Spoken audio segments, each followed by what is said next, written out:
All right, Bryan, welcome to the show. How does it feel today to be Bryan Marascalchi? Well, thank you so much, and I greatly appreciate the opportunity to be on the podcast today. I'm doing very well myself. Can you tell us just a little bit, Bryan, about your journey so far in medicine? Where'd you start and where are you at currently?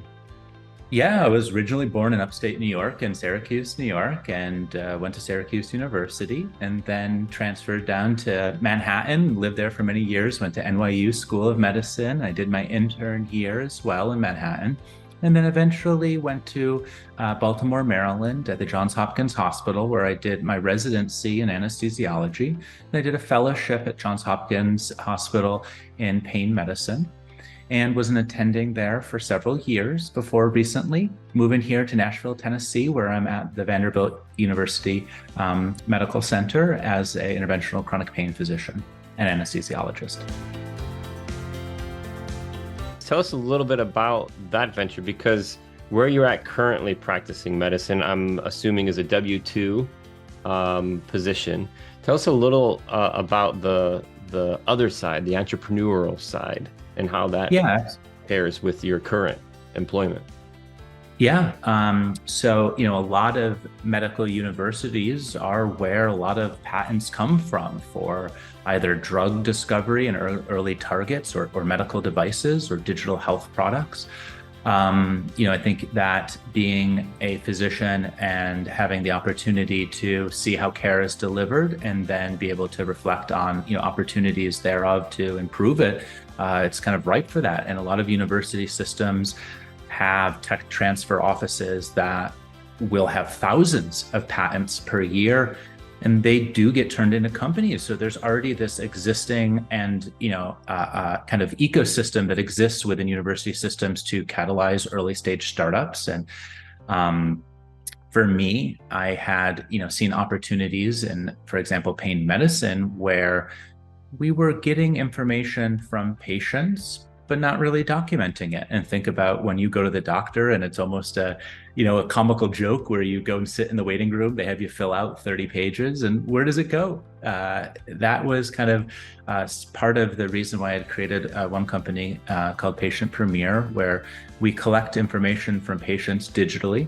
kind of put it into an easily digestible format for physicians and administrators and even patients, to understand how their care is being delivered. Are they getting better, worse, staying the same, and providing kind of objective evidence that they are. Putting it into electronic health record systems and, recognized by all of the insurers as well as, physicians, as this process that can provide value to the system to kind of cut through a very subjective or otherwise subjective field of pain medicine, where some of the best tools we have are just to ask patients, how you doing, and how's your pain scale, 0 to 10, and things like this. But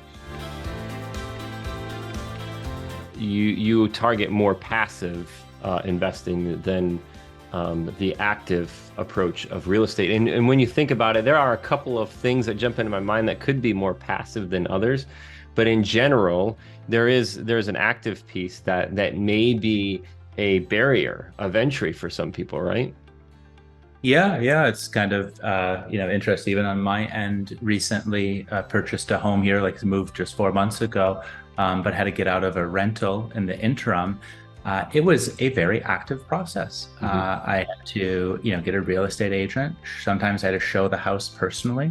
Ended up making, multiple arrangements and, various things to just get a single household. I couldn't, or rented rather. And, you think about the time that goes in, it is pretty extensive. I've seen a lot of my colleagues attempt it on small scale and not really realize what they're getting into, and for somewhat modest returns at first. So it is challenging. And also maybe not even realizing risks that are taken by themselves in the process, or not preparing a cushion to do so.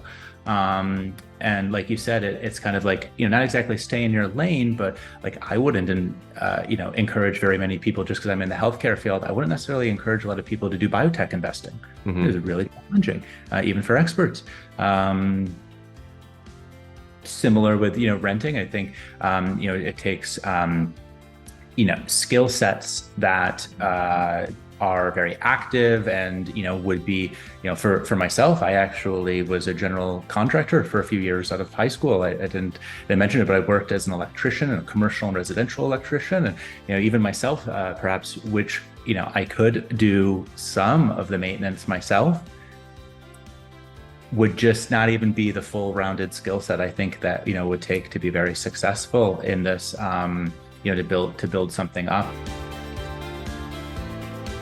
If you could go back 10 years, Bryan, and sit beside someone who is on a similar path to you, whether it be traditional or non-traditional, just that same kind of mindset where you were 10 years ago, thinking about what you wanted to do, who you wanted to become, what would you tell that person?